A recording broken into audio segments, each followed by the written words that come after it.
Can a simple concept turn into a great cartoon? Europe offers us a possible answer to that question in one of their recent animated excursions. Let's see how they've done with Boy Girl Dog, Cat Mouse Cheese.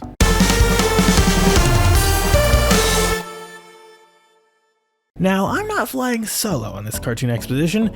Joining me on this adventure is the Wacky Delhi. Delhi is a fellow enthusiast of fine foreign fare and, like me, has been following the wonderful works that have come out of Europe and Canada for a while. So it's not a surprise he'd find his way to checking this show out as well. But don't take my word for it.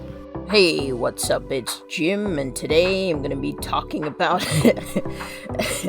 Nah, I'm just kidding. It's Delhi. I have my own animation-focused channel where I typically discuss obscure or underrated or just old cartoons, but I would be lying if I said I didn't talk about some popular stuff like Phineas and Ferb or Lion King or Paw Patrol. I also tend to dip a toe into general kids' TV stuff, you know, whatever's poppin'. And of course, that sweet CanCon. Twitter really brought me into the fray on this one. Boy Girl was popping off there and was a hot meme in November, and I just had to dip a toe and talk about this. And when we realized we were doing the same project, I knew that we just had to join forces and discuss this one. Boy Girl Dog, Cat Mouse Cheese is an animated sitcom which was first revealed last fall. The cartoon is a co-commission between CBBC in the UK and French kids channel Gulli. The show is also an international co-production between France's Watch Next Media of Nada's late fame, Ireland's Cavalier Productions, and Cloudco Entertainment, formerly the production arm of American Greetings, and still holding the rights to use the likes of Care Bears and Holly Hobby, both which haven't had new shows right now. Before it even premiered in November 2019, the show was renewed back in June for a 52-episode second season. While the show hasn't made its way to the States yet, and given our averseness to foreign fare, I doubt it ever will, the show has found a home in a number of European countries already. CBBC launched it in the UK back in November, RT2 in Ireland and Italy's Dea Kids both launched it near the end of last year, and Gulli will launch it in France early this year. In case the title didn't give it away, the cartoon follows a boy, a girl, a dog, a cat, a mouse, and a wheel of cheese, all eponymous, as they learn to live together as a blended family under one roof, despite their differences. That's it. That's the whole synopsis. And it makes me worried. The show's simplistic premise puts a lot of weight on the characters to deliver, and despite the quite varied cast of characters we have here, that's a big ask. However, I have faith in European cartoons, and the stuff they've put out over the past few years has been great, so I have no reason to doubt that they'll pull through this time. I'm just concerned because it seems like there's a lot of room for this to outright flop. This is literally just one of those projects you see in passing and hear nothing about. I was very passively recognizing this entry from press releases on Animation Magazine and Kidscreen, but I didn't imagine it popping up on Twitter to accompany another terrible hot take. So in my haze of confusion, I braced myself for the eventual accusations of it being CalArts trash, and surprisingly found none. In earnest, anyway. Unusual, but I'll take it. Indeed, it's difficult to ignore its banal art style regardless. This series sends cosmic irony in orbit, and trying to attract audiences by creating a quirky yet one-note cast of characters, I find myself having been tempted to formally review it for its perceived lack of character. Let's see what we're really stuck with here, huh? But doesn't one of those projects you see in passing describe all European fare to some extent? It didn't deserve the Twitter hot takes, though. Boy, those hot takes were barely lukewarm. Most of them boiled down to making cheap jokes about the title. Well, there's far more to this than just an overly lengthy title. There's actually a lot to explore about this show. Let's dive into some of it. Both the French and British distributors told the showrunners to keep the show simple enough for young audiences of either country to grasp, but also keep physical comedy in to be engaging. I don't want to give the impression that co-productions can't have great creative cohesion between international teams. Plenty of series get by well. But I think with such a loose premise already, I think this level of executive control could have had an effect on the capabilities of the show.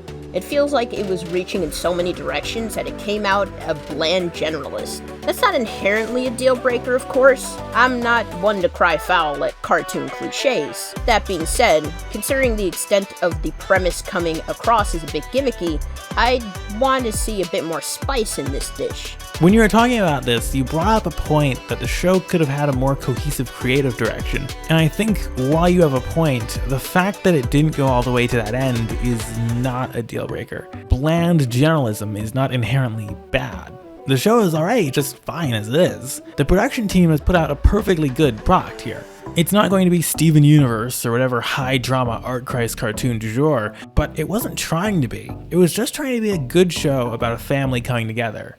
And that's fine. If I can praise it for something, I'll say that the animation is of a high quality despite making use of puppet rigs. I'm not a fan of the art style, but the character acting and movement design is really sharp. It has a good timing, and while the expressions are sometimes a bit too exaggerated, they're inventive and on the mark most of the time. Personally, I think the art style works better when it's not in motion, but that's more of a preference than a critique. Nate is Late, another series animated with the same director under one of the same production studios, has crafted a more refined animation style with a faster pace. It's also filled to the gills with action, so I guess they had to execute on good staging. The art style of boy, girl, dog, ... looks pretty good. It's a very modern, uniquely geometric kind of look. Also shared with WatchNext's previous production, Nate is Late, as well as UK-Canadian co-production Counterfeit Cat from 2016.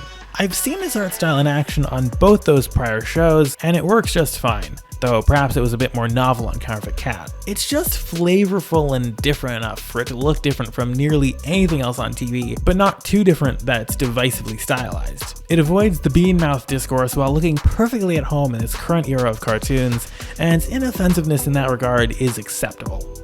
This show really lives and dies on its characters. The fact that they're all in the title really puts everything on this show's sleeve. The way the family works here is actually pretty unique. Typically, series like these put most of their eggs into fleshing out the character dynamics to make for engaging stories. The characters don't even have to be the most complex so long as they can get some chuckles out of the audience. That being said, these characters so far are pretty interesting to say the least. All 6 main characters are essentially treated as siblings going on wacky adventures. You might see it as a more compact Loud House. This is one of those shows where the execution really has to sell the show, given the premise and the characters are so loose. It's a risky gamble, and there are plenty of instances where a loose premise execution has failed, but those worries just do not apply to this show. Once you watch it, it just seems to work. Well, it doesn't seem to falter, but it doesn't seem to blend together either. The episodes exhibited function well enough as vignettes of the characters' lives, but as entertaining stories, they're a bit flat. I wouldn't necessarily say we need totally radical, extremely, and fully original adventures to elevate the series above KidCon of its caliber, but if we had characters that were slightly tighter, slightly snappy, just a bit more established, then the overall product would be a lot more of an engaging watch. Part of the reason this show works at all is that we're getting the necessary exposition and exploration of these characters through each episode.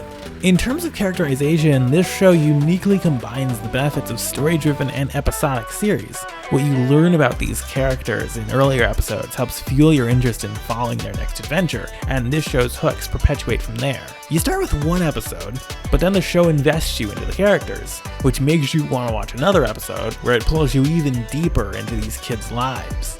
The main gimmick of the show is that the family is split right down the middle. While they haven't made an appearance in the series proper, each parent brought a trio of kids corresponding to their gender. From mom's side, we get girl, cat, and cheese, and from dad's side, we get boy, dog, and mouse. These 6 clash accordingly based on their stereotypical traits and some singular attributes given to them. In episodes where the family splits along gendered lines, most notably the bathroom and camping episodes, the dynamics mix in different ways. Each of the characters has their own unique reactions to the situation they're placed in, sometimes not the result you'd expect from putting these kinds of characters together. When scenarios where they split up happen, they're not filling similar positions on a 3-on-3 team roster, rather their standings as individuals, with individual thought processes, are maintained, and the story evolves from that position. The two sides are well balanced, but their differing personalities ensure that they're not the same, and I appreciate the thought that went into that. Point blank, the characters are supposed to rule the show. I don't think the character archetypes are too clear though. Boy is like a weird cross between Marco Diaz and Jared Shapiro, and I'm not sure whose traits are making him less appealing. Generally, the kid's an optimistic but sensitive chatterbox who manages to be the resident pushover. Not really fresh, but the most interesting character of the main cast. He's eccentric without being too annoying at least. That's a thing many writers try to go for yet cosmically fail doing. He's the only character that I'd say has a personality and an identity, though his motives and desires don't always clue into that. Girl is a seemingly unnecessary antagonist and foil to many of Boy's benign plans throughout. There's little motivation to these acts of sabotage, or if there is, it's not terribly warranted or made for a good reason. Come to think of it, I don't know what her character would be other than being mildly sarcastic most times. Nothing else is particularly consistent about her actions. The other pets have mostly one-note attributes as previously stated.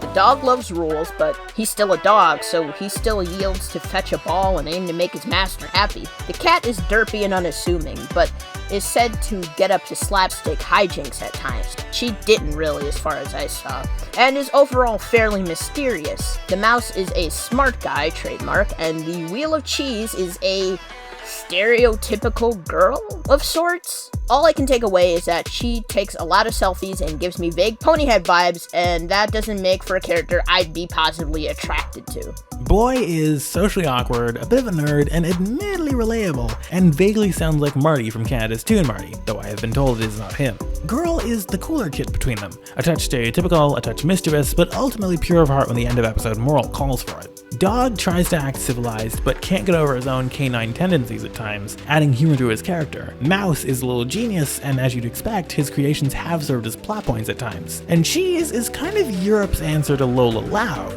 though less scheming, as that's Girl's department. And Cat just exists. But that's all we need from her, because she's perfect just the way she is. No, seriously, Cat moving in some of these episodes comes off as a surprise event. I can't help but find myself relating deeply to Boy on this show, though I worry about how in some episodes he's used as a bit of a butt monkey by Girl. I mean, a socially awkward guy who's a trouble making friends and slight social abandonment issues and has ridiculous personal interests nobody really seems to understand, who doesn't have the greatest level of self-confidence? Yeah, I really wonder how Boy can be a relatable character. Being of the typical comedic slice of life genre, the plot structure is fairly variable. In the most loose sense, the only elements that would indicate a hard and fast structure would be A, the inevitable catalyst, and B, hilarity ensuing. There seems to be several episode patterns that can take hold of an episode. One that I noticed usually involves Boy discovering something that'll help improve his life in some way, leading to Girl noticing and working to sabotage his progress. For the most part, any story beat or element that leads to the family dynamic being changed can be utilized for the 11-minute format. You can bet your bottom dollar that most episodes end on a lesson relating to the familial aspects of the story. Each episode's plot is essentially that hijinks ensue, and typically whatever Boy or Girl dragged the family into makes for an entertaining 11 minutes. It helps to make each episode unexpected and utterly unpredictable, part of what makes it such a good watch. The episodes where Girl looks to sabotage Boy's attempts at improving himself, such as that episode with the book and the one where he's making cookies, do make Girl look like a douche, but she has that eventual awareness that keeps her in viewers' good graces and makes her not feel annoying. There are certainly a lot of morals surrounding family on this show, but unlike on other heavily moralistic series, it doesn't detract or impact from the show being fun to watch. They don't beat you over the head with it like I've seen in some episodes of recent American shows. Boy, Girl, Duck, Cat, Mouse, Cheese is a slightly zany yet fairly average take on the typical animated sitcom. While perhaps not as striking as its contemporaries in its countries of origin, it's gotten off to an adequate start, more or less. Narratively, it can take the viewer on a wild ride, but structurally and characteristically, the show's gotta iron out a few more kinks to fulfill more of its potential. The setup of Boy, Girl, Dog, Cat, Mouse, Cheese may be simple, but here's the thing. Simple can work, and it works wonderfully here. The show's ensemble works really well together, each bringing their own personalities to the table and working together to make the show work. I don't know why I ever doubted Europe on this one, because let's be real, foreign television delivers. I was worried that the show would squander the potential set by the art style and creative backing, but this cartoon fully realizes its proposition. Apple and Onion? Take notes. Leave European stylings to the Europeans. Thanks to the Wacky Delhi for being a part of this video. He makes great stuff on kids TV and foreign fare, and you can check out his channel right here or down in the description. If you want some more reviews of foreign cartoons, then check out this playlist up here or down in the description, and make sure you subscribe so you can explore more of the world of television with me every single week. I'm Benzie Johnson Jr., I'm enthusiastic about television, and I'll see you next time.